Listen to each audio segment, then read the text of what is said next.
नमस्कार दोस्तों, एक बार पुनः स्वागत करते हैं आपका हमारे इस यूट्यूब चैनल वेद साधना पे। और जैसा कि आप लोग जानते हैं कि हम लोग गत दिनों से लघु सिद्धांत कौमुदी पढ़ रहे हैं, तो आज भी हम लोग उपस्थित हुए हैं यही कार्य को संपन्न करने के लिए। तो हम लोगों ने पिछले वीडियो में आद्यः पंचधा जाना था कि आभ्यंतर प्रयत्न जो होते हैं वह 5 प्रकार के होते हैं, और आज हम लोग पढ़ेंगे बाह्य प्रयत्नस, मतलब बाह्य प्रयत्नस तो एकादशधा। जो बाह्य प्रयत्न होते हैं वह एकादशधा मतलब एकादश होते हैं। ठीक है, तो बाह्य प्रयत्न जो होते हैं वह 11 प्रकार के होते हैं। कौन कौन से, क्या क्या लिखा है देखिए, यहाँ पे लिखा है बाह्य प्रयत्नस्तु एकादशधा। तो कह रहे हैं विवारः, संवारः, श्वासो, नादो, घोषो, अघोषो, अल्प प्राणो और महाप्राण, उदात्तो, अनुदात्तः, स्वरितश्चेति। ठीक है, तो ये हो गया।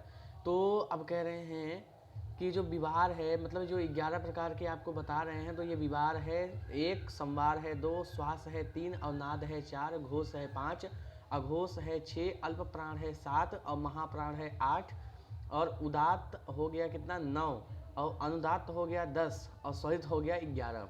तो ये 11 प्रकार के क्या हैं, यह 11 प्रकार के आपके बाह्य प्रयत्न है। ठीक है, तो ये हो गया बाह्य प्रयत्न। ठीक है, अभी पहले आपने आभ्यंतर प्रयत्न समझ लिया, उसके बाद अब यह बाह्य प्रयत्न है। तो जो आभ्यंतर प्रयत्न थे वह 5 प्रकार के थे, और जो बाह्य प्रयत्न है वह 11 प्रकार के हैं। ठीक है, विवार, संवार, श्वास, नाद, अघोष और घोष, अल्प प्राण, महाप्राण, उदात्त, अनुदात्त और स्वरित। ठीक है, तो जिस प्रकार आपने जाना कि जो अंतस्थ हैं वह ईसत स्पृष्ट होते हैं।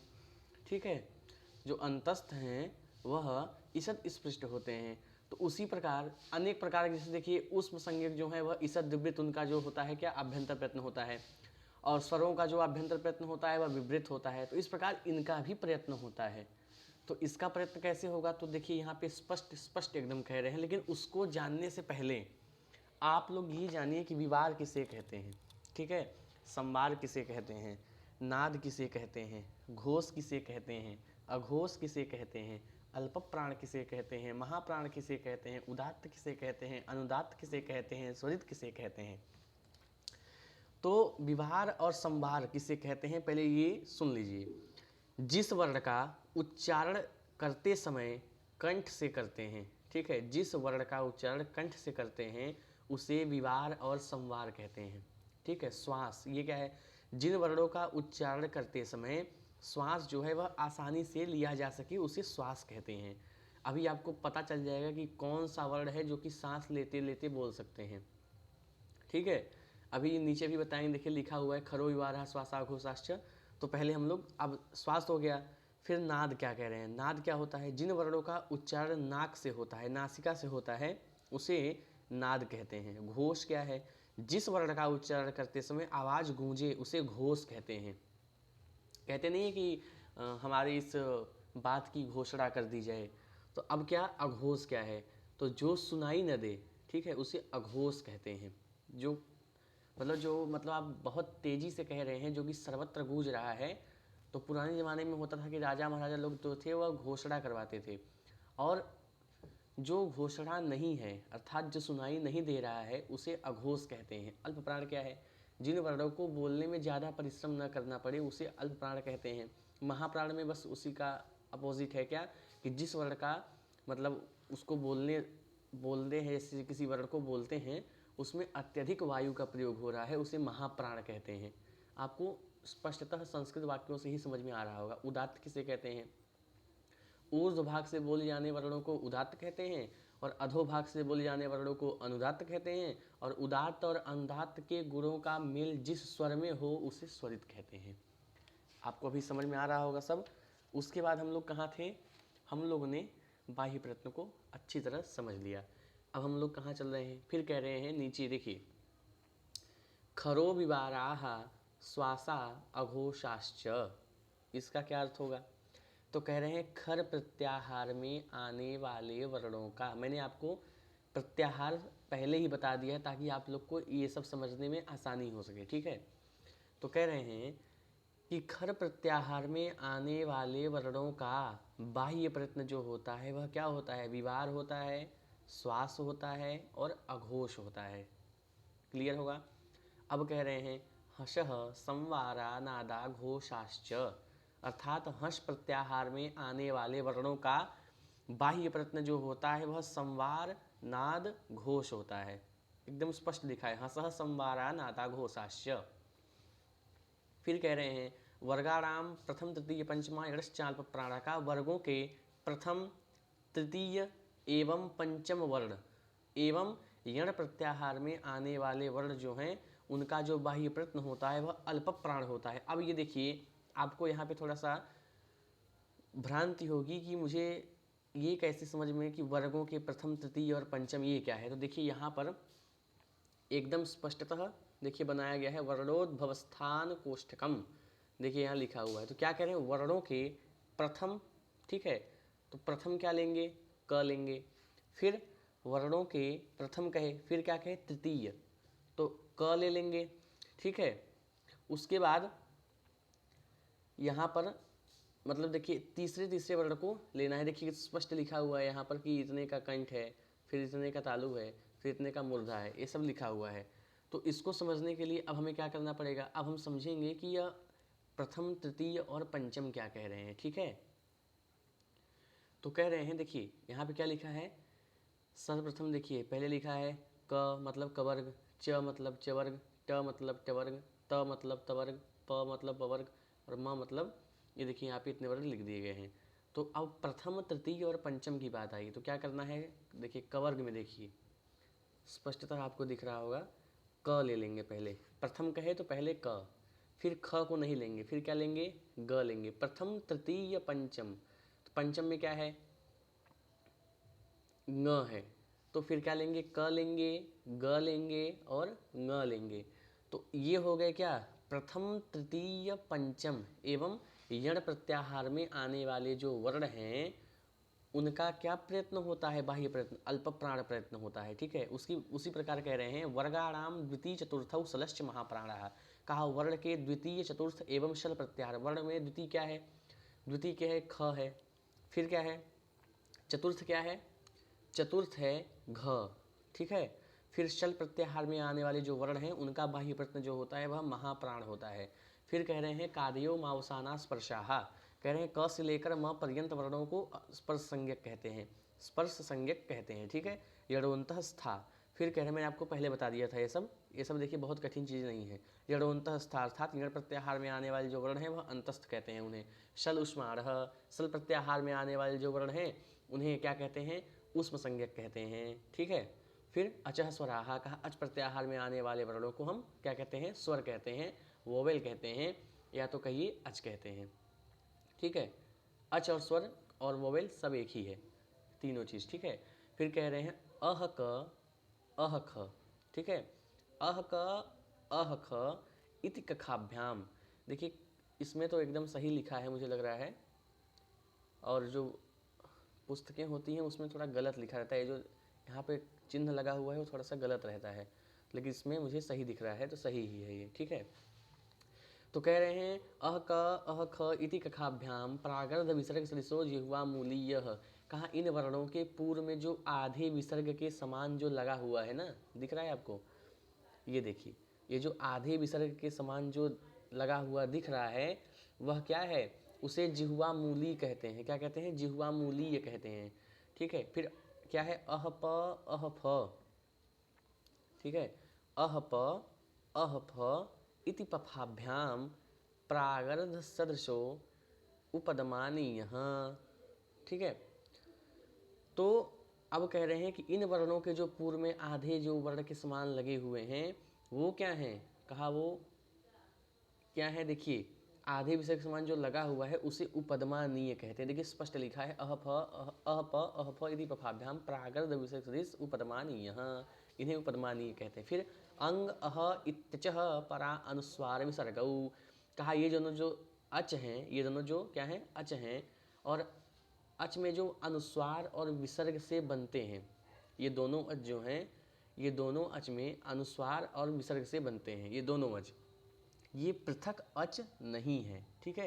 ये दोनों अच में अनुस्वार और विसर्ग से बनते हैं, ये पृथक अच नहीं है। फिर क्या करें, अरुति सवर्णस्य चा प्रत्ययः, कहे प्रतीयते विधीयत इति प्रत्ययः। तो अरुदित सवर्णस्य चाप प्रत्यय का अर्थ क्या होगा? तो इसका अर्थ होगा कि जो अविधीयमान, विधीयमान नहीं, अविधीयमान अण और उदित अपने सवर्ण का ग्रहण करते हैं। अब ये सवर्ण क्या है? तो वहाँ पे आपने पढ़ा था तुल्यास्य प्रयत्नम सवर्णम, ठीक है। फिर कह रहे हैं प्रतीयते विधीयत इति प्रत्यय, कहा जिसका विधान किया जा रहा है उसे प्रत्यय कहते हैं, ठीक है। अविधीयमानो रुदिच्च, ठीक है। फिर क्या कह रहे हैं? अविधीयमानो रुदिच्च सवर्णस्य संज्ञा स्यात्, कहे अविधीयमान अण और उदित अपने सवर्ण का ग्रहण कराते हैं, ठीक है। तो इसके पहले क्या कहते हैं? प्रतीयते विधियते प्रत्यय, माने जिसका विधान किया जा रहा है उसे प्रत्यय कहते हैं, और जो अविधीयमान अण और उदित अपने सवर्ण का ग्रहण करते हैं। यह किसका अर्थ हुआ? अविधीयमानो उदित च सवर्ण संज्ञा स्यात्। फिर कह रहे हैं अत्रैवाण परेण रकारेण, कहा अण प्रत्याहार में, अण प्रत्याहार बाद वाले रकार तथा लड़ सूत्र से ग्रहित होता है। क्लियर होगा? अण प्रत्याहार बाद वाले रकार अर्थात लड़ सूत्र से ग्रहित होता है, ठीक है। लड़ सूत्र से क्या होता है? वह ग्रहित होता है। फिर क्या कह रहे हैं? कु चू टू तू पू एते उदितः, मतलब ये जो है ना वो क्या है? उदित कहे जाते हैं। यदि आपसे कोई पूछे कि उदित कौन कौन से वर्ण हैं तो आप कहेंगे कु चू टू तू पू एते उदितः। फिर कहें तदेवम अ इत्यष्टादशानाम संज्ञा, तो तदेवम अ इत्यष्टादशानाम संज्ञा मतलब जो अ होता है वह 18 प्रकार का होता है। कितने प्रकार का होता है? 18 प्रकार का होता है। फिर कह रहे हैं तथे कारो कारौ ऋकारस्त्रिंशतः, इस प्रकार जो री है वह 30 प्रकार का होता है।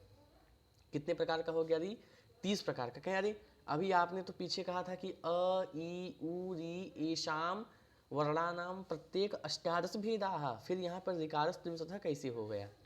तो ये जान लीजिए कि जो री है और ली है, री और ली की परस्पर सवर्ण संज्ञा होती है, ठीक है।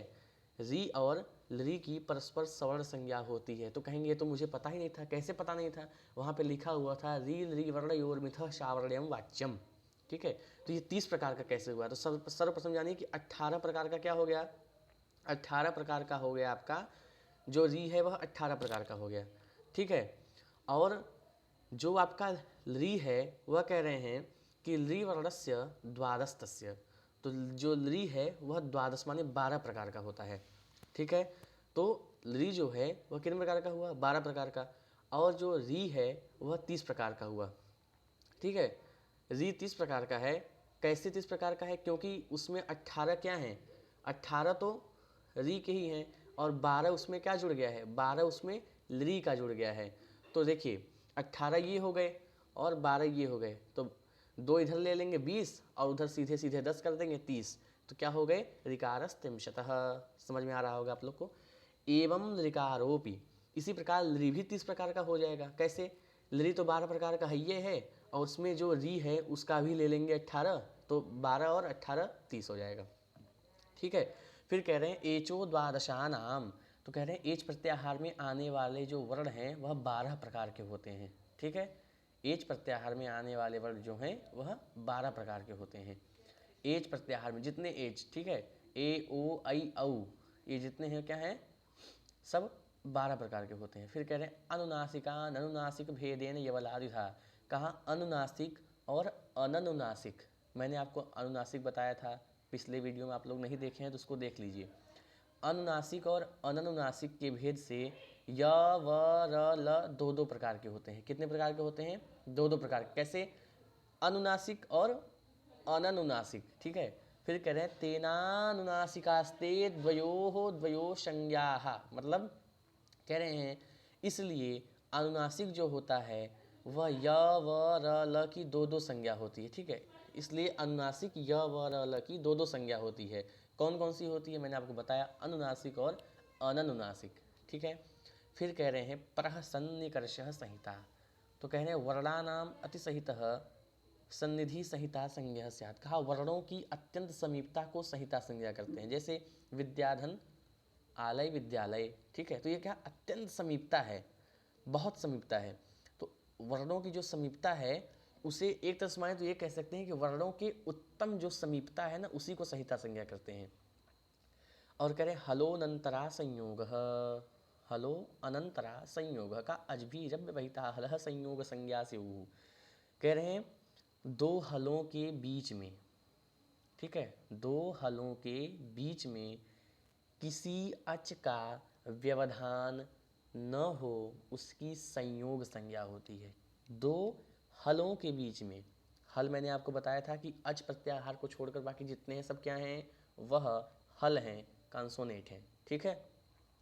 तो दो हलों के बीच में किसी अच का व्यवधान नहीं है, उसकी संयोग संज्ञा होती है।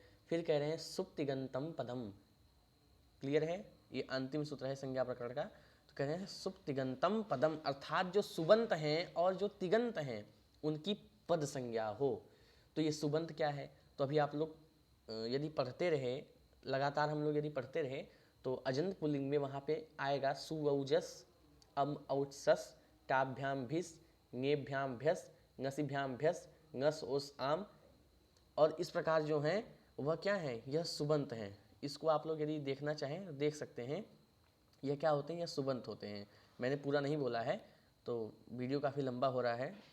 और तिगंत जो होते हैं वह आपको तिगंत में मिलेंगे, अर्थात भवादय में मिलेंगे। तो वहाँ पे तिप्तर्झी, सिप्तस्थ, मिपवस्मस्ता, तामझ, थासा थाम ध्वम, इड वही महिंग, ये सब क्या है, यह तिगंत हैं। तो सुबंत और तिगंत की पद संज्ञा होती है। तो आज यहाँ संज्ञा प्रकरण हम लोगों ने समाप्त कर लिया और कल से हम लोग अच संधि पढ़ेंगे, ठीक है। चलितम रघुनाथस्य शतकोटि प्रविस्तरम एकैकमक्षरम पुंसाम महापातकनाशनम। आज के लिए इतना ही। यदि वीडियो अच्छा लगा हो तो चैनल को सब्सक्राइब कर दीजिए, क्योंकि जितने भी ये नोटिफिकेशन है यदि आपके पास नहीं पहुंचेंगे तब आप लोग वंचित रह जाएंगे आगे की वीडियो से। इसलिए सब्सक्राइब कर दें और जो लोग इसके इच्छुक हों लघु सिद्धांत पढ़ने के उनको शेयर करें। आज के लिए इतना ही, धन्यवाद।